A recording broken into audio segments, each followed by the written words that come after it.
Highly sensitive person, HSP. You might have heard this term being thrown around lately and found yourself wondering, is that me? Or maybe you're thinking, I'm not sure I'm highly sensitive, but I definitely feel overstimulated, emotionally impacted, and exhausted by how intense the world can feel. If any of that resonates, you are going to love this conversation. In this episode, you'll learn number one, what high sensitivity actually is at a neurobiological level. Our guest expert will explain how a more reactive limbic system changes how the brain processes emotion, pain, and sensory input. Two, how sensitivity differs from trauma, ADHD, and introversion, and why these traits often overlap but are not the same in origin or treatment. And number three, why highly sensitive high achievers are more vulnerable to perfectionism and burnout, and what the nervous system needs to do instead to sustain performance and well-being. Dr. Amelia Kelley is going to give us all the amazing insights today. Triggering content warning. This episode discusses mental health and suicide. If you're struggling, please call or text 988 for support. Welcome to Success Reimagined. I am Dr. Amna Shabbir, your host on this journey to thrive at the intersection of ambition and wellness. In every episode, I'll help you challenge outdated definitions of success, discover practical tools and strategies for growth without compromising your well-being. I am so glad you've joined me. Let's reimagine what's possible together.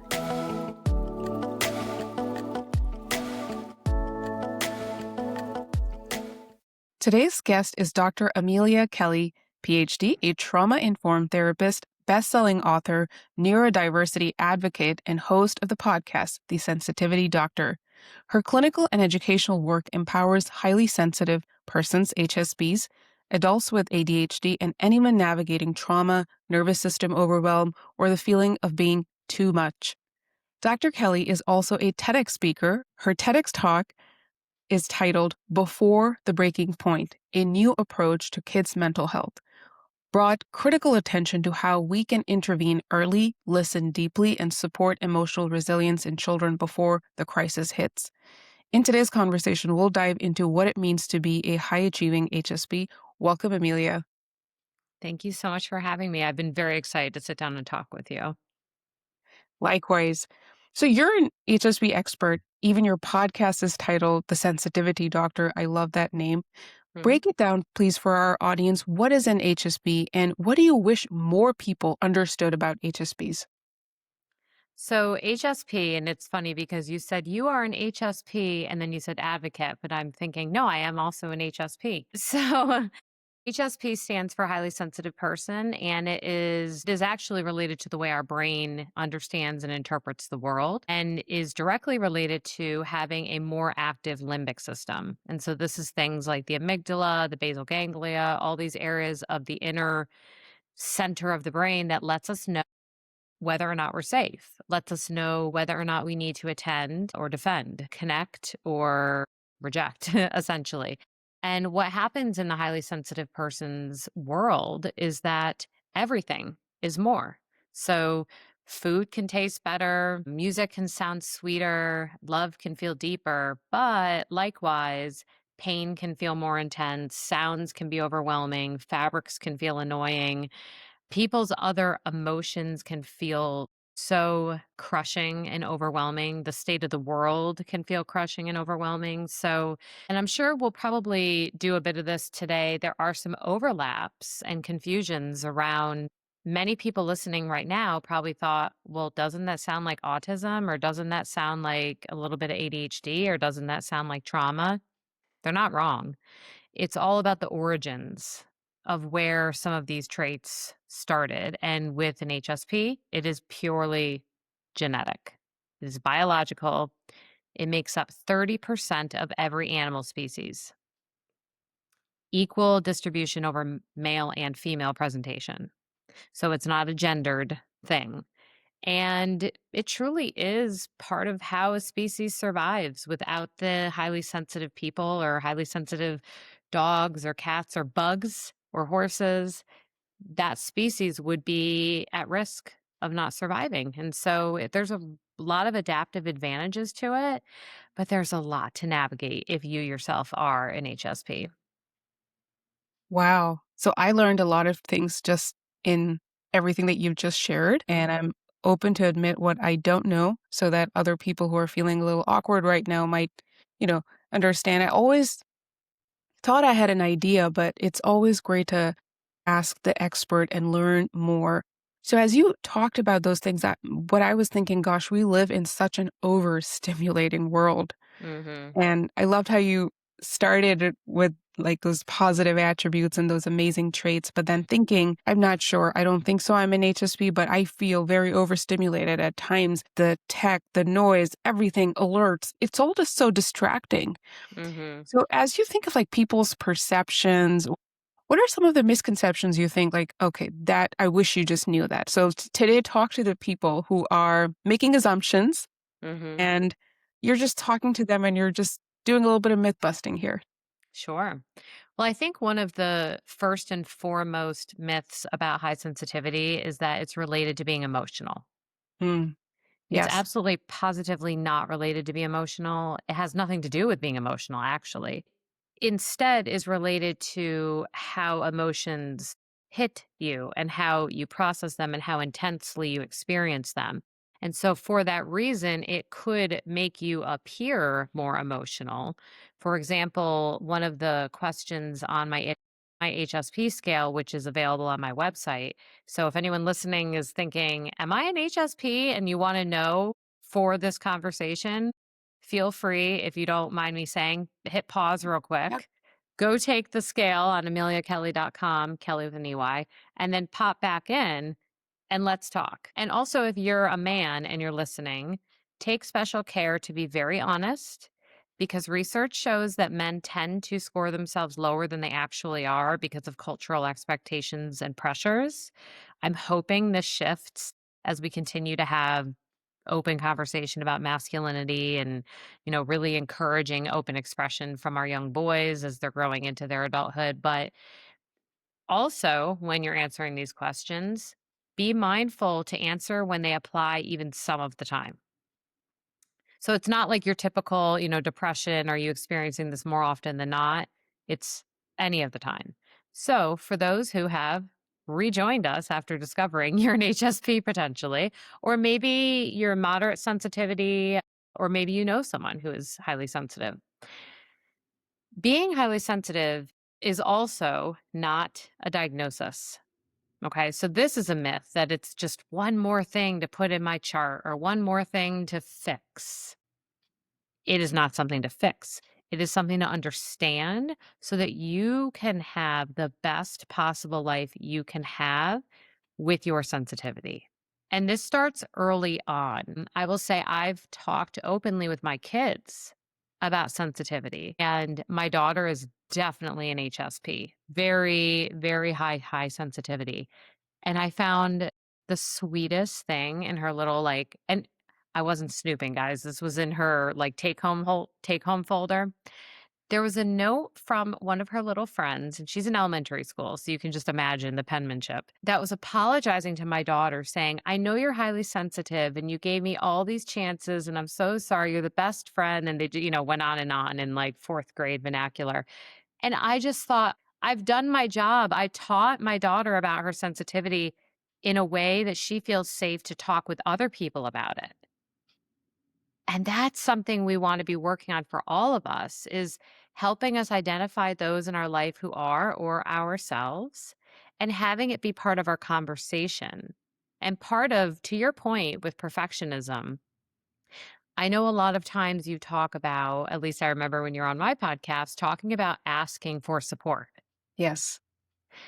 And one of the things that highly sensitive people struggle with is that because we can feel what other people feel and our empathy is so deep, some HSPs can struggle with people pleasing and boundary setting because they don't want to hurt other people's feelings. And this is like what we all experience on a low threshold, but amplified. But the thing of it is that the sooner we are able to say something as simple as, "Guys, it's too loud in here. Can we please bring it down a notch?"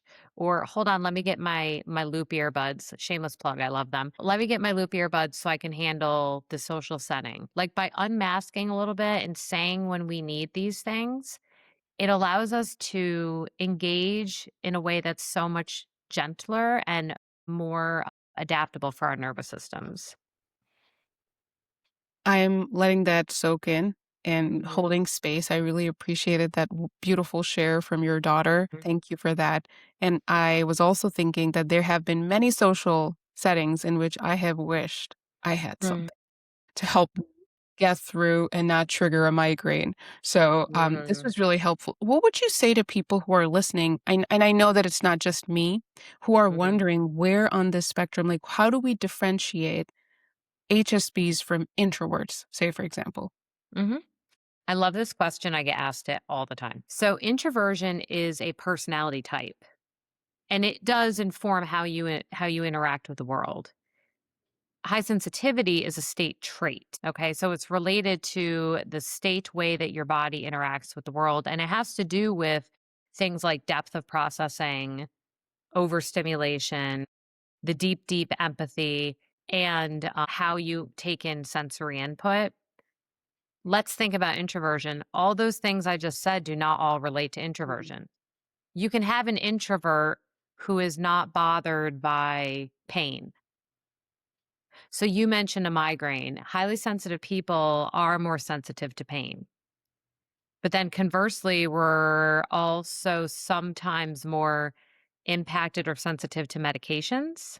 This is actually something good for anyone here who is a prescriber, understanding this dance. So, for example, when I go in to get, and I'll get back to the introversion, I'm just kind of taking this little left turn here.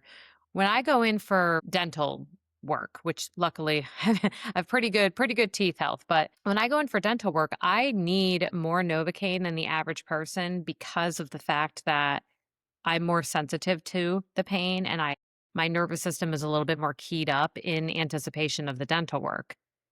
But then I feel the Novocaine for like 10 hours after because I'm also more sensitive to all the extra Novocaine I needed. It's this really wild experience in the nervous system. And nothing of what I just said has anything to do with introversion. Now, introversion is very common with HSPs. Over half of HSPs are introverted. However, we have roughly around 30% of HSPs who are extroverted. And that's always a little spicy and hard to understand. I'm a good example of an extroverted HSP, which we often mislabel ambiverts. Mm. Okay. So you're ambivert, right? We think about someone who really loves to be out in the world and be really social, but then they need alone time to recharge. And so we've labeled them ambiverts. I would go so far to say that we could venture into eliminating that term and call these extroverted HSPs. Very interesting, very interesting interplay between all the terminologies. I think we all got a seat behind the scenes as you explained it. And I really appreciate the way you broke it down in terms of nervous system regulation and the fact that it is a neurobiological trait Mhm. versus something else that we think. And, we hear these terms, I've heard them every now and then, you're so sensitive. And I've Mm. heard them in like clinical settings where maybe I felt my patient's suffering to a deeper level, or I'm working Mhm. with a client and my empathy is all consuming. And sometimes I wonder if that also like pushed me more into compassion fatigue and moral injury and burnout. And I know that our audience members who are listening have also ventured in some of these spaces. What are your thoughts when I share that? Oh, I relate 100%. Yeah. I've been in the field for over 2 decades now. And what I've come to learn is that I did not need to do the hardest job out there for me to still be helping people. I came from nonprofits, boot camps, treatment facilities, psych centers, methadone clinics. Like I was deep in it. I was getting underpaid, I was getting overworked, and I was taking it all in. And I remember this one day being at work at the methadone clinic, which was actually my favorite job I ever had before I opened my practice. And I was complaining or lamenting about my back hurting. And this really brilliant therapist that was there just looked at me and said, I don't know if it's your back. I think there's something bothering you. Like, I think you're taking something in. And I mean, it's not a major light bulb moment, but something about her witnessing me and the way that she just kind of slowed down the train, and it forced me to think, I actually am feel people's pain. I remember tears. Like, I'm at work in the middle of the hallway talking to her in her room. And that was a light bulb moment. And I realized, I can be of service and of support, even if I feel comfortable in my room, even if I can curate my space. And my clients know I curate it in a way that allows me to combat compassion fatigue. We have a lot of space between us. They've got a nice big table they can play with all the fidget toys on. I have my space. I have no problem stopping a session midway and saying, I need to use the bathroom, or I'm hungry, or my head hurts. Like, we will have open exchange. I don't believe that I need to shield my other human person the other human in the room to think that I've got it all together because maybe I'm not feeling good that day too. And that allowed me to unmask the sensitivity. And I found that it helped them in a way too. So, yes, if you're a healer, if you're a helper, if you're a physician, if you're a massage therapist, if you're someone who loves baking cakes for a living and the pride is bringing that beautiful gorgeous cake to their house, I cannot do that. So that's why it comes to my mind. When you are being of service to others, if you are highly sensitive, you have to be careful and shield your boundaries. And that could mean time. That could mean being careful with your no. If you struggle to say no, maybe preparing a no ahead of time beforehand. I mean, knowing the parts that you struggle with setting and fortifying your energy is so crucial. Thank you for giving us all permission to be human. This is what it's about, and that was Mm. so well put, that it doesn't have to be hard, and allowing those moments and parts, like, you can go to the bathroom. I remember Right. forgetting for entire days, like, entire Mhm. days, I'm caring for patients, I'm standing, Mm. I'm forgetting I need to hydrate, I need to go to the bathroom, I need to As eat. I drink water. Love that. Absolutely. So, I know that I've been very curious to ask you this question rather. With the work that I've been doing in terms of learning more about perfectionism and high achievers, where do you find HSPs grapple with perfectionism and in a manner that's potentially different? And how does it show up for them? What do you wish like we or the general public at large also knew about that so we can create these supportive environments for our peers and colleagues who might be going through an experience that we can't really fully relate? Mm. Two very specific ways I see this manifesting. And one has to do with passion, and one has to do with empathy and environment. So, per the perfectionism can come out in the way that an HSP even interacts with their environment because of the fact that, and I'll use another personal example, even because of the fact that the HSP, one of the questions on the HSP scale, and this is all based on Dr. Lane Aron's wide breadth of work, um, is that we are usually the first ones to know what needs to be adjusted or changed in a room to make other people feel more comfortable, whether it be change of temperature, whether it be change of lighting, whether it be whatever it is. So, because of that, HSPs can tend to be highly curative, like curative, I guess would be the word. Right. We will be very meticulous. I love to host, but I also get overwhelmed by all the things that I want to make sure that the drinks are out. I want to make sure this is out and that's out. And I have to have vegetarian food for these people and vegan for this person. And it's like you take in like a supercomputer so much more information. And so the perfectionism can come out in looking a little obsessive compulsive Hmm.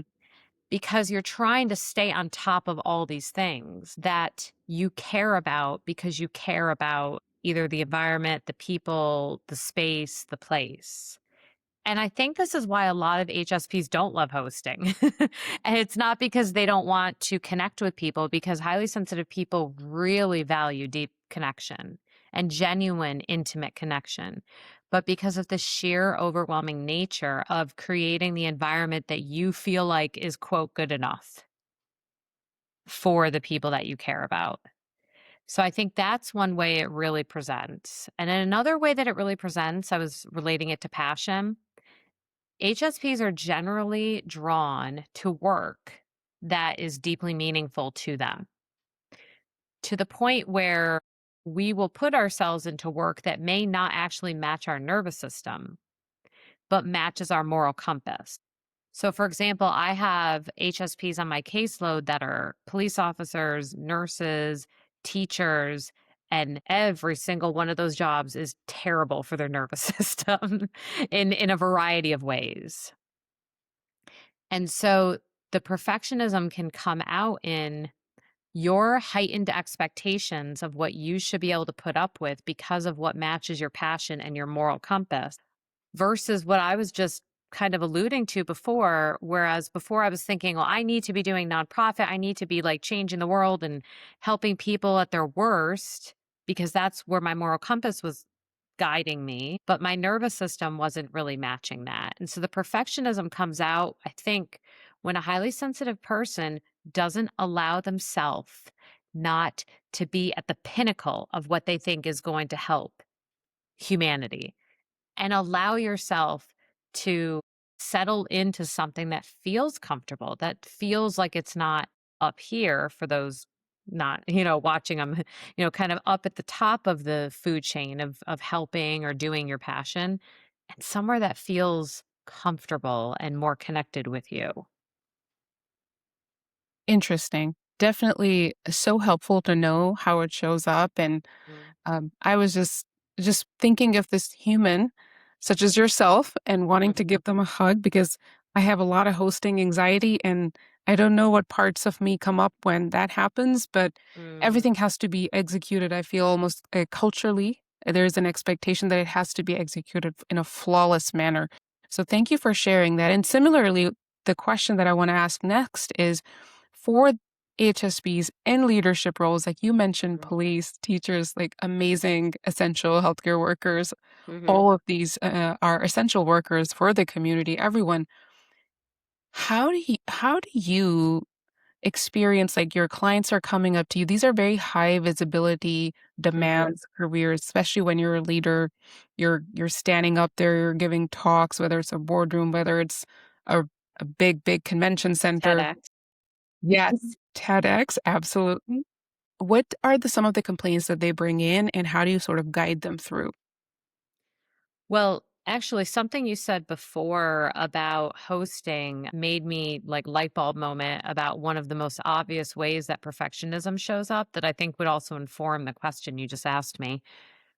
We also tend to perform worse when we feel we're being observed Mm, because we're so acutely aware of it. I mean, a very good example, something I consider play for myself is piano. I've been learning for years. I love it. It's something that I'm never going to go perform a recital. I could have a song down so good. And this morning I had my lesson. It's virtual. I love you, Lynn. And I love my teacher. And the second I need to play it for her, I get hot, I get flushed, I feel like I can't. I suddenly forget how to play it. And so that's very common. Imagine stage fright. Everyone experiences it. But if your nervous system is already more sensitive, the phenomenon of that rush is going to be more intense. And dear Dr. Amna, think about you right before we went on to TED, and you looked like yeah. you were like, I am in my bubble. Don't interact with me. Don't talk to me. Let me be in my Zen. I would be very surprised if you took the HSP scale, You might and have to pause the episode and have me go take the test and come back. I know, right? So when we think about then leadership roles, I love that you asked that because I think there's a misconception that, okay, if you're highly sensitive, and this is a myth related to the emotion piece, sensitivity is not weak. Yeah. Sensitivity is ferocious. It is strong. It is passion. And that's my platform because it's funny. I shared my lovely designer with you. We were talking about websites before. The first person I went to redesign my website sent me back this fluffy zen, light color, almost like wispy feel type of vibe website. And I'm like, no, no, no, no, no, that's not sensitivity. Sensitivity is bright and it's bold and it is there. And there is so much with sensitivity when we give sensitive people the space to shine. So, leadership, I think, is somewhere that a lot of highly sensitive people might think, well, that's too much pressure, or that's something that doesn't align with my nervous system. But remember what I was just saying about passion. HSPs are sometimes the most passionate. They are the most driven towards their interests, their moral compass, whatever really drives them. And so because of that, HSPs make great leaders because they care really deeply about what they're doing. They also make great leaders because of their ability to have empathy for those that they lead. So I've worked at many places, like I said, and by the time I opened my own practice, I've always been so aware of how I would want to be treated in that role and how I would want to be recognized and respected. So that's a strength. Now I will say there's another side to this coin. Remember, I was saying the HSPs really value intimate connection. I can't Yeah. stand networking. Okay. I don't like networking. It feels fake to me. It feels shallow.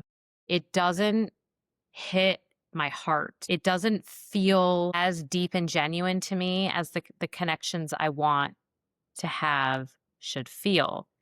Now, do I meet people through networking that I build relationship with and then feel deeply connected to all the time? But that initial networking space can be very uncomfortable or feel like it just doesn't click for HSPs. Wow. And so in that space when you are networking, what do you like to do? I'd be curious to know this. Well, I mean, okay, so for example, when we were at our dinner pre-TED, if you notice, I did not get up and talk to everyone. And it's not because I'm shy. I'm not shy at all. I am an extrovert through and through. I can host 50 people at my house. And I can be the center of attention. That doesn't bother me. That's how I'm not an introvert. But it didn't feel genuine to me. It wasn't what I was drawn to do. I didn't feel called to get up and speak to every person. I wanted to connect deeply with the people sitting near me. And then from there, I even went a step further, and my nervous system was more deeply attracted in that moment to other people whose energy I felt matched mine in that moment. So then I went deeper. I guess it takes away the pressure when you unmask it to have to get to know everyone in the room. Now, that can be difficult in certain fields, though. I mean, that can be really tricky as an HSP. Well, thank you for giving your personal example, tangible Mhm. example, and I am glad that we got to sit together that I did evening. sit near you, so I got to speak to you. We had a wonderful time, and I could not have recognized that this was going on behind the scenes in your mind. So for me, that was a very authentic, warm, genuine conversation. Yeah, Mhm, absolutely.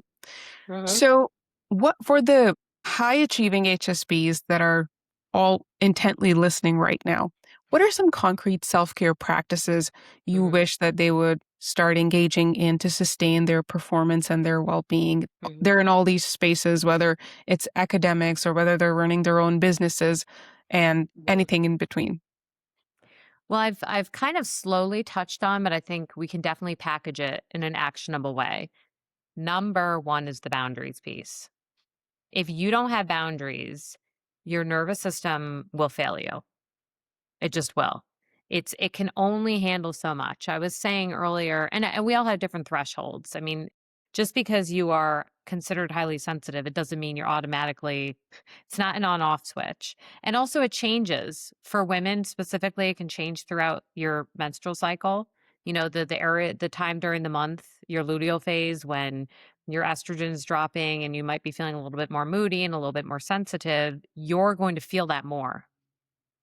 So we have to be mindful of boundaries that might need to change and unapologetically change. Like you might have the capacity to network during your follicular phase. And then during your luteal phase, you might be like, I'm just not in the mood. And that's okay. But as far as boundaries, I find that when I look at boundaries as an action of compassion, versus, and I mean compassion towards the other person, versus an action of like assertion, it makes it easier for me as a sensitive person because the way I see it, when I say yes, I mean it. When I say no, I'm saying it because I want to be able to say yes to you later. And so micro yeses can be really helpful. Like I have a lot of opportunities right now that I'm really excited about, and I want to say yes to all of them. But I have to take a moment to check my passions, check my boundaries, make sure I'm not trying to be a perfectionist and do it all, and say, maybe not now. So that's really helpful. Boundaries are number one, boundaries with your time, boundaries with how much you put into things, your energy. Also, surrounding yourself with deep relationships. So we can look at this, and you're framing this even professionally. You remember I was saying the networking thing? When I think back of the places I've worked that were big corporations, I remember single relationships that felt very deep to me. And I almost never enjoyed the holiday parties because they just felt so fake. I don't, they just didn't, it just didn't land. But for example, as a leader, I run a practice and I make sure we get together on a monthly basis. On the surface, that's kind of networky, but because we're doing it regularly, it provides an opportunity for deeper connection. So looking for deeper connection where you can, and also knowing you don't have to connect with everyone in the room. It's okay to connect authentically with just a few people. I think also understanding the value of rest because research shows rest and alone time because HSPs do demand more sleep because of the supercomputers that are our brains. We are like your windows with 15 tabs open by the end of the day plus, and we need time to shut them all down. And research shows that HSPs generally need 2 hours of unstructured alone time per day for health. That's hard. That's hard to achieve, especially if you're trying to get it in, but then you're also trying to get rest and sleep. So, I mean, grab it where you can. It's so valuable and so important, and it can even look like something as simple as closing your eyes for 2 minutes and taking a break because HSPs also process more with their eyes. I mean, there's literally research studies that show, those hidden pictures? When you put an HSP versus a non-HSP in front of one of those, the HSPs will identify more Yeah. than the neuronormative. However, it will take them longer. Mm. And yes, I did say neuronormative because high sensitivity is a form of neurodiversity, which we haven't said at all so far. Well, this was really helpful in terms of how you framed it between boundaries, rest, and deeper connection. And Hmm. there's a quote that came to my mind, and I'm forgetting who actually said it, that boundaries are the space from where I can love me and I can love you at the same time.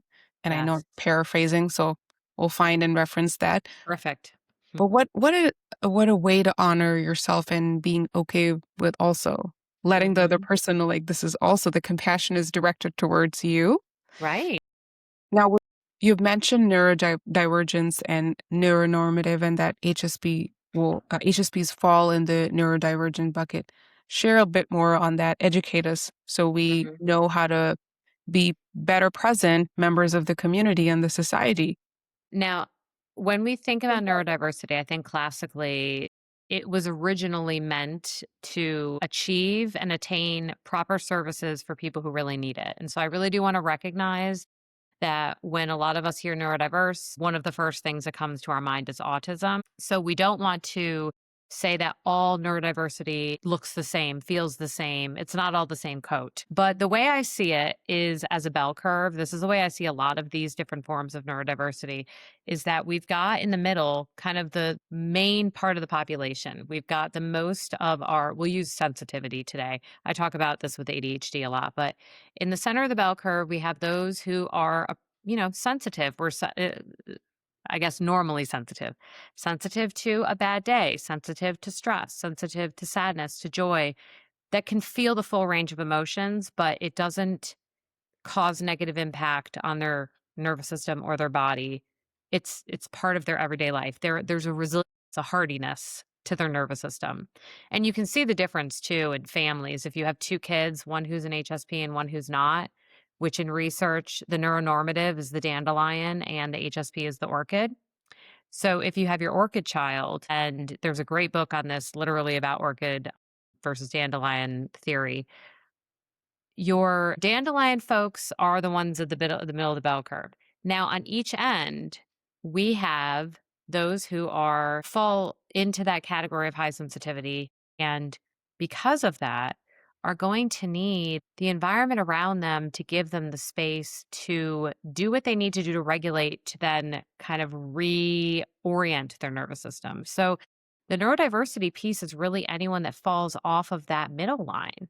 And that's why I think we've been underselling how many people are neurodiverse. I think a whole lot more people are, but the degrees are there's so much variety and variability between the degrees, right? It's not, it doesn't hinder functioning for some folks, but it still is falling off of the norm.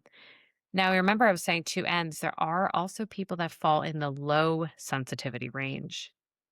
But that's a whole other conversation. And the Right. reason, and I will throw this out there, the reason is based on the hyperactivity of the limbic system, but it's not due to trauma. That's important to understand because we know that the limbic system changes after birth, like postpartum, after trauma. But this is something that is an inherent state trait that is born and is very hereditary in families. Wow. This has been super helpful, and I appreciate you sharing this and breaking it down in a way that it's much more accessible for us to learn. And I love what you said in the start, that this is not something that we're essentially trying to fix or cure or Mm-mm. label. It's more about how can you actually use it as Mm-hmm. knowledge so that you can have a better experience in life and you can show up fully, as well as other humans around you can support you better. I really appreciated that. Shifting gears a little bit, you have had such a successful career and have such a successful Mm-hmm. career as ongoing. How have you reimagined success for yourself as you look at how life has evolved and changed and you've worked in so many different settings? Oh, I have a very specific conversation that I could use to answer this question.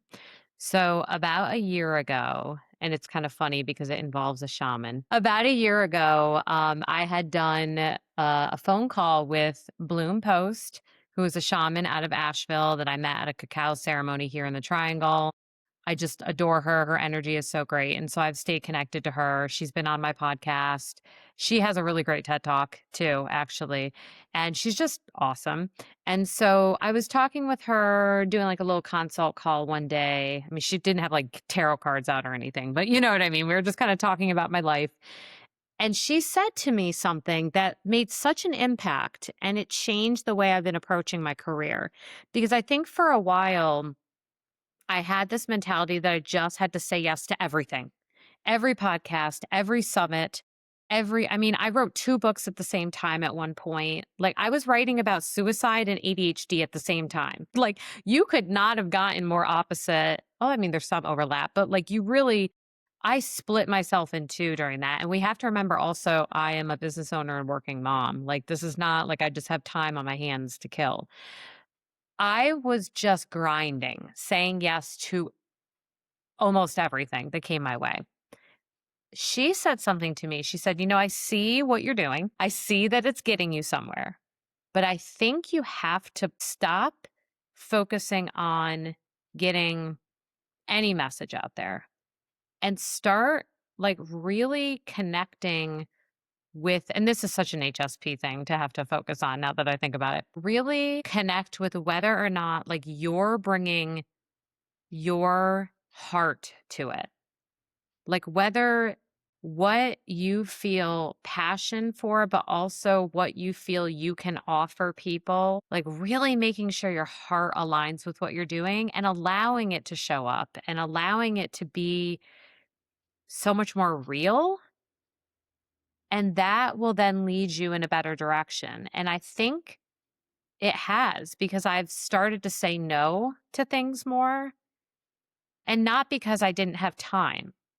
I'm not saying no because I don't have the time or I can't push through and do things. I'm saying no at this point in my career when I feel like something doesn't really align, really spark, excite me, or make me feel like I can really help someone instead of just inform, but like help someone, but without exhausting my nervous system, as we've been talking about at length today.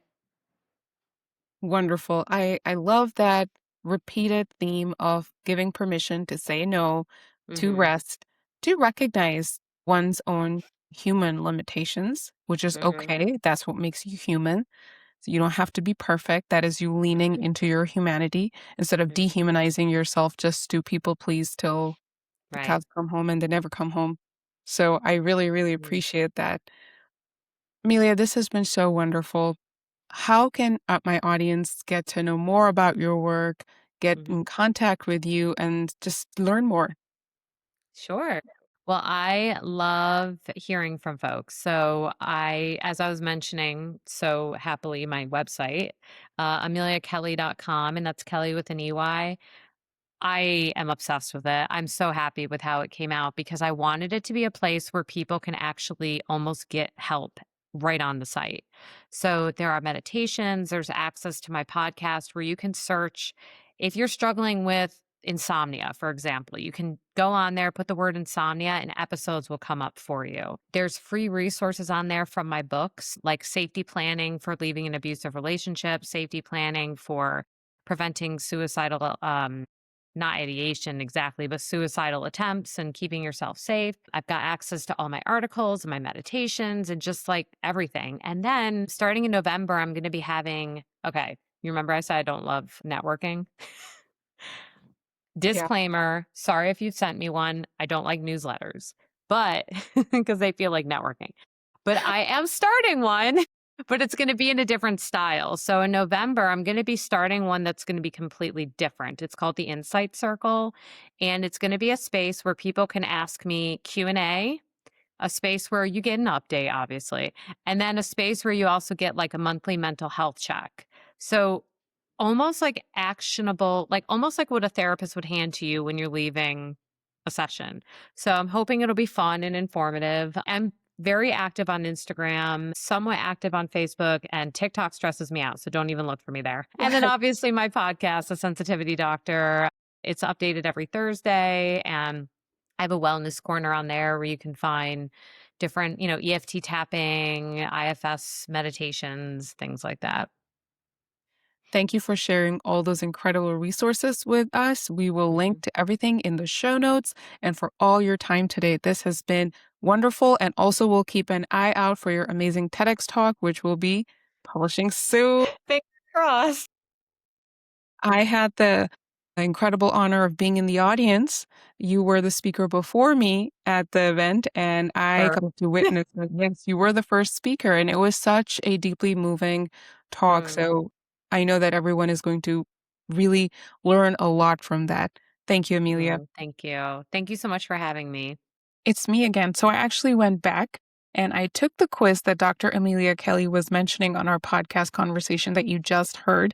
And I got a score of 13, which is moderate sensitivity. So, no, I am not an HSP, but it was such wonderful quiz. Like, it was so methodical, stepwise. So, if you're really curious, you can go to her website, linked in the show notes, and try it. I thought that I had been teasing everyone during the podcast whether I am an HSP or not. And I can't do a podcast on HSPs and talk about a quiz and not have taken the quiz myself. So those are my results. All right, everyone. Thank you.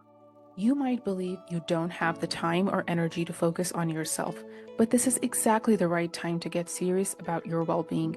You don't have to do it all alone. I'm here to help. If you enjoyed this video and are ready to take the next step, head over to dramnashabir.com where you'll find free resources you can access right away. The website link is below. Let's get started on your path to thriving.